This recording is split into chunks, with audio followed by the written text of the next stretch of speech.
So realize when I get calm in meditation, my voice gets very calm. Probably doesn't help you keep awake. We're talking about that a little before everyone signed on. Leslie was reminding us that you can just open your eyes. If you get sleepy, it really helps. Closed eyes can be the signal for the body to fall asleep. So that's just a little tip. It's not about spaciousness, but we cover all the bases here. So I'm wondering how the pausing is going.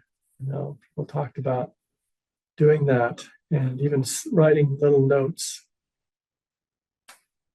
because the mind tends to be this like ongoing stream of thoughts and attention to immediate things that we're doing. It's very easy to be kind of lost in that and contracted into it even, And so the interrupting that stream through a pause. And in fact, mindfulness is that kind of interruption, in that suddenly there's this space that opens up in the midst of the mind that is noticing what's happening right now. Literally just kind of opens a space where there wasn't one, when we're just thinking, and then suddenly something's open. And it can be a lovely thing to say, walk to the mailbox and just walk, and to feel the body moving and the mind still. So there's a great deal of spaciousness in that. So continue, as I talk about various things, the most basic are really helpful, which is, mindfulness. And it's hard to be mindful unless you can remember. And so little cues to do that brings you into presence. We were talking a little bit last week about thoughts. And I pointed out a little bit about thoughts tonight in the meditation, just to notice what happens when you notice that you're thinking. It's sort of like the thought dissolves.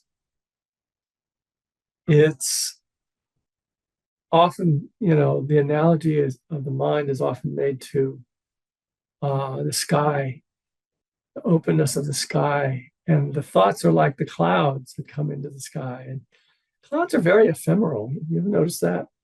And so like when the light of the sun kind of warms up the air, clouds can just disappear in the air. We think of them as something, even not something necessarily solid, but, we may track them across the sky and think that there's this thing called a cloud that's going across the sky, when in fact, there's not much at all going across the sky. It's just the temperature has dropped below the dew point and water has condensed. But in a moment where the temperature rises above the dew point, the cloud just disappears. All that apparent something is just gone. And we're with the openness of the sky. So our minds are a bit like that, in the way that when we notice thinking is happening, the thoughts just kind of fall apart and the mind becomes clear again. It's a remarkable thing about what we are. It's really what we are. We're so easily, we identify with thoughts or the feelings that are in us, and of course the body itself. We think that's what we are. But when you spend time with your thoughts in this way, you begin to see that, thoughts are just this thing that comes together and falls apart. They're just, in some way, these kind of almost, ghost-like things. And if you are able to do some intensive meditation, if you go on a retreat and become more calm, sometimes the thoughts really do get ghostly. They get very quiet. They're hard to notice. They're so quiet. in the world that we live in, thoughts aren't so quiet. But they can become very quiet.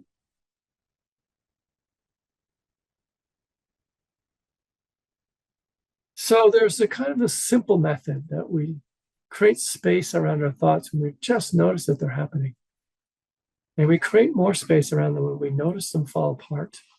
You can actually see a thought that was happening just suddenly fall apart.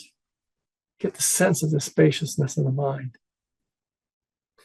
There's often a greater stickiness to thoughts. There are certain thoughts that seem to have glue attached to them. You might be able to drop them for a moment, but then they start right up again. And these thoughts are often kind of burdened, often like loaded with whether it's anxiety or maybe you're fighting something, fear, or just,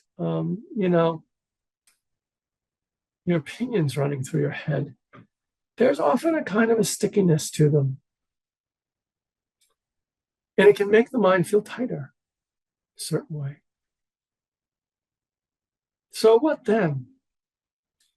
I'd like to encourage people to explore the power of just not knowing in the face of the opinionness of the mind. There's a whole practice, which I don't teach, not really trained in, that a woman by the name of Byron Katie is associated with, where she really disputes people's thoughts, which can be a powerful method for people who are very identified with their judgments. They really think their judgments are the truth. And of course, that really glues you to them a certain way. When you think your judgments are the truth, your judgments of other people.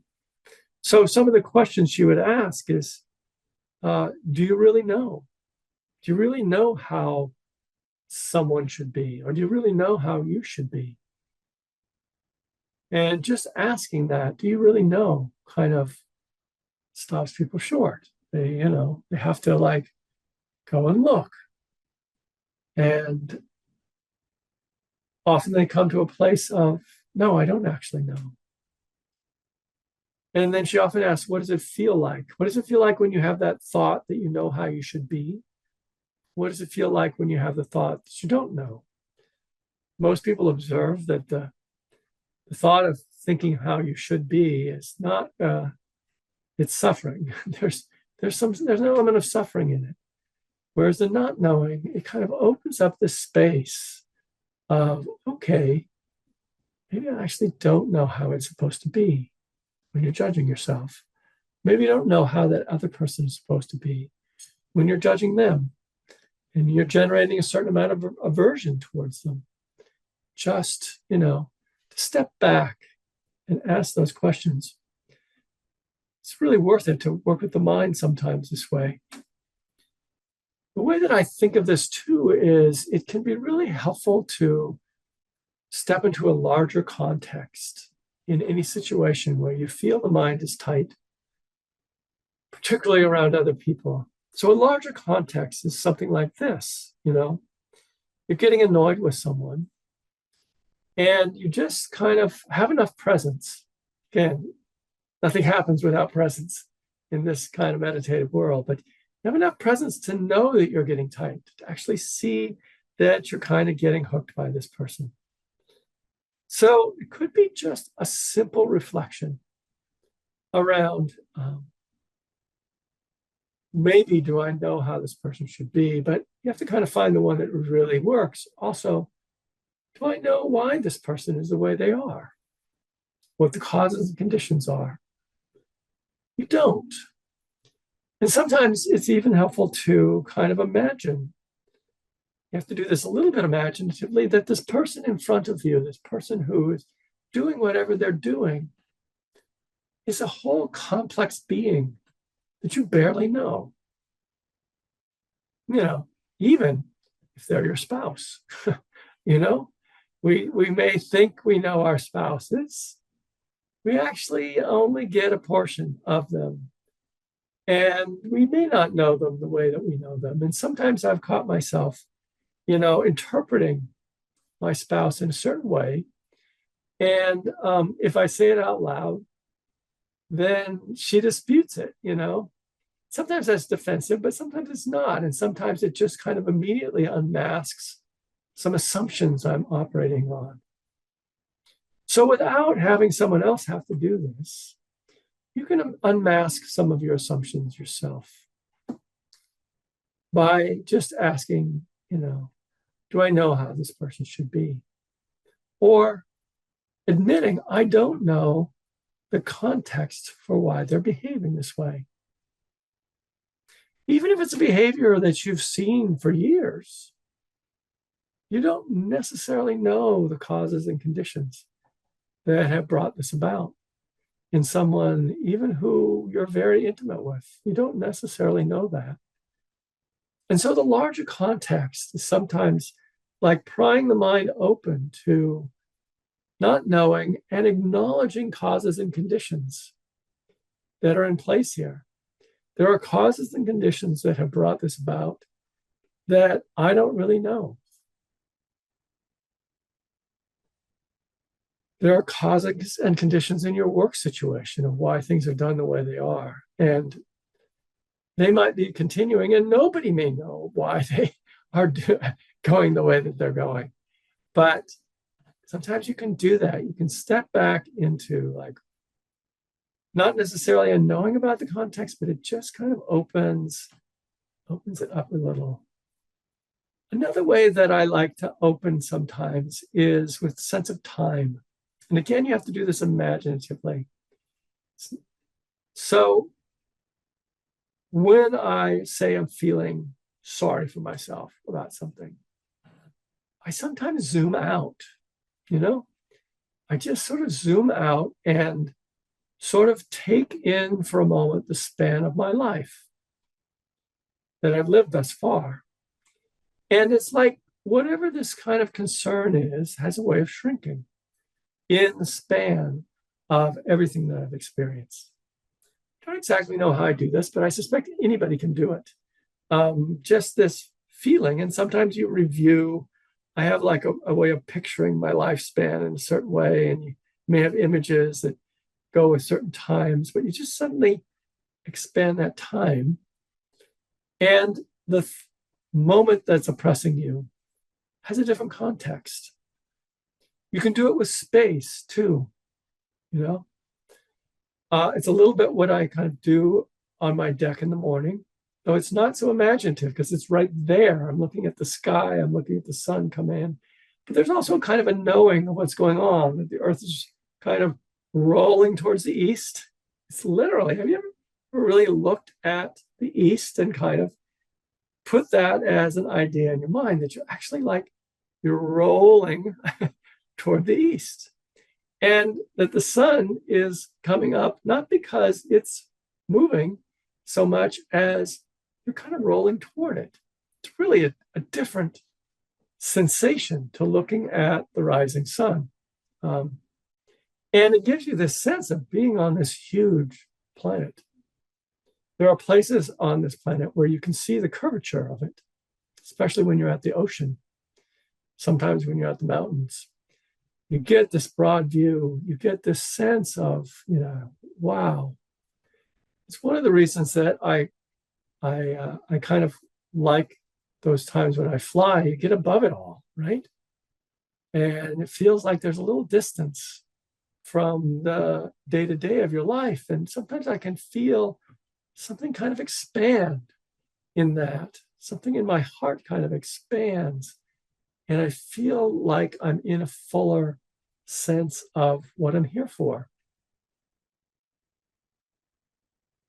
Of course, you don't need to climb into a plane and do that, but and I often think that one of the reasons that it works is that I don't at least hook my phone up so often and get into some sort of entertainment. I sometimes just like to sit there, and not necessarily meditate, but just kind of feel into things, which is what I do on my deck when I get up in the morning. Just sort of feel into things. Again, I don't have precise instructions on how to do this, but I suspect you all know what I'm talking about.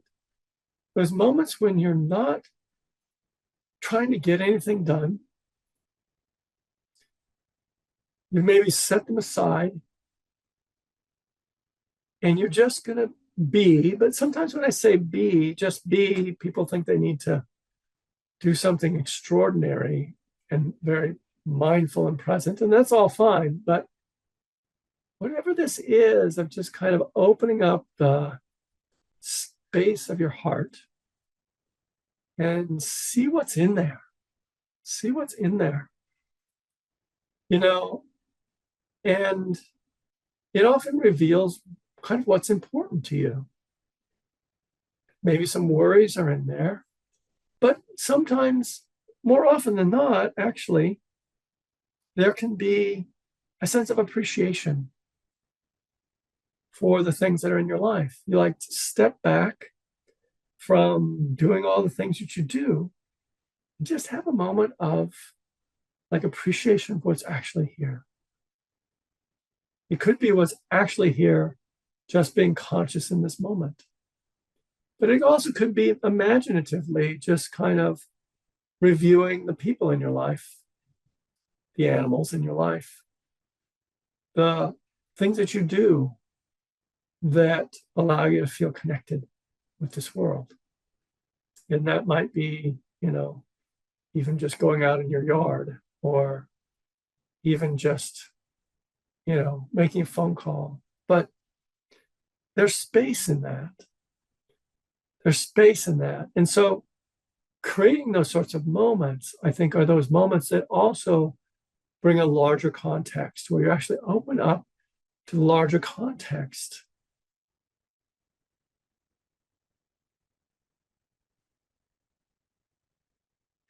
And when you do, the heart and the mind feel bigger. They feel more inclusive. So you do that in terms of time. You can do that in terms of space. You can do that in terms of causality, which is really has to do with time and space as well, but it's a specialized sort of thing that I sometimes do around judgments that come up around, people or the way something's happening. Just that notion that things happen by causes and conditions. And, we can march into a situation and think they should be different, but we don't actually know what has brought them to the place that they are. And it creates this sort of space creates a certain humility in the mind, which is also spacious, to be humble, to not know, to, be open then to learning, and be open to, seeing things afresh, where our expectations, our assumptions, our judgments, and our desires aren't coloring things, aren't narrowing them down more and turning them into something that's distorted, that we're not actually seeing what's true. We're not actually seeing what's happening.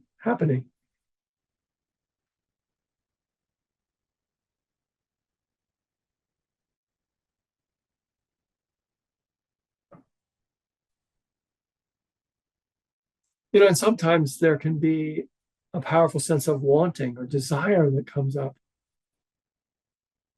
And of course, we can jump to trying to satisfy that desire. That's one possibility.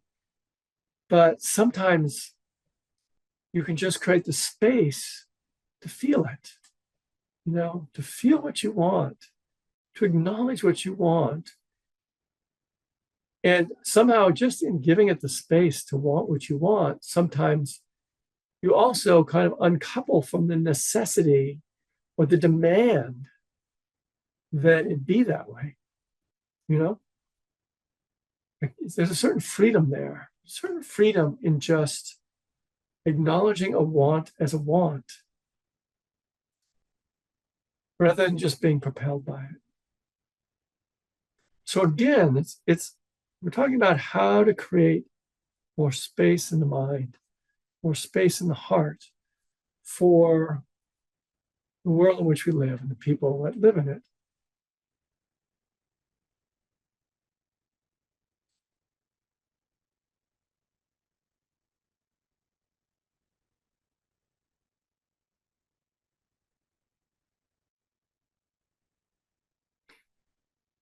You know, that if I can name some of the things, some of the qualities that the spaciousness of the mind has, certainly non-judgmental would be one of them. The spacious quality of the mind is not judgmental. It's not condemning of anything that's present. It's accepting. So that word's kind of tricky, I think, because I don't exactly know what it means. But I do know when there's a lack of judgment. So I guess that would qualify for now with accepting. Sometimes I can pretend to accept, and I'm not really. That's why the word is sometimes difficult.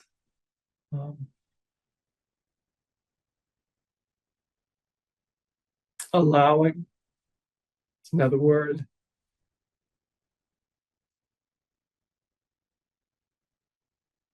Patience is an interesting word too. With all these words, it's important not to be trying. Trying is a funny word, like I'm trying to be patient. It's basically an admission that you're not, admission that impatience is present. So it's much more helpful to just allow impatience to be present and conscious.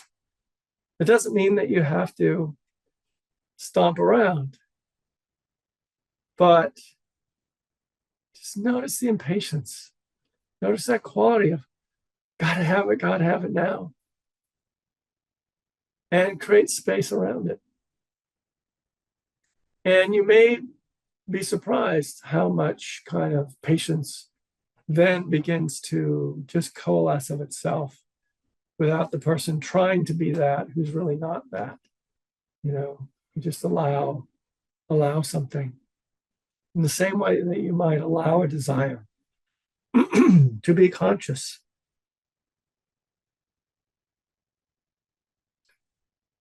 And there are some desires, I think, that actually just open up space. The desires that are really closest to our hearts. The desires for, stuff doesn't really do this. But if you're with the desire, say, to be kinder, just acknowledging that, feeling it, opens something up. When you acknowledge the desire, say, to be closer to someone, something opens up. So this week, what I would suggest really to practice is this sort of spaciousness of the mind, working with ways to kind of break in and experience spaciousness around the states of mind that arise. Either through just acknowledging them and being present, that's powerful, or through these other kinds of methods that I was talking about, where you actually reflect on causes and conditions, or you expand your sense of time or space around something. See how they go, see how they work, and come back and tell the rest of us. All right, thank you.